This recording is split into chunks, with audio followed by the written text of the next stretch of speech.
పల్నాడు జిల్లాలో చెలరేగిన హింసాత్మక సంఘటనలో రెండో రోజు కొనసాగడంతో ఈసీ 144 సెక్షన్ అమలుకు ఆదేశించింది.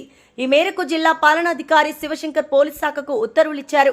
నరసరావుపేట లోక్సభ స్థానంతో పాటు నరసరావుపేట, వినుకొండ, సత్తెనపల్లి, పెద్దకూరుపాడు, గురజాల, మాచెర్ల అసెంబ్లీ నియోజకవర్గాల్లో మంగళవారం సాయంత్రం 6 గంటల నుంచి తదుపరి ఆదేశాలు జారీ చేసే వరకు 144 సెక్షన్ అమల్లో ఉంటుంది.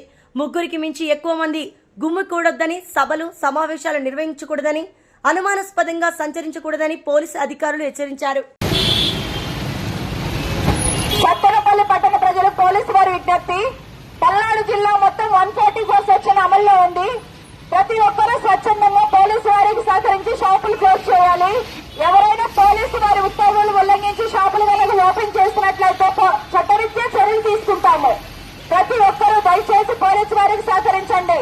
ప్రతి ఒక్కరూ షాపులు క్లోజ్ చేసేయండి. ఇద్దరు అంతకంటే ఎక్కువ మంది గుమిగూడి ఉండరాదు. ఎవరైనా లా అండ్ ఆర్డర్ సమస్యలు సృష్టిస్తే మాత్రం చట్టరీత్యా చర్యలు తీసుకుంటాము.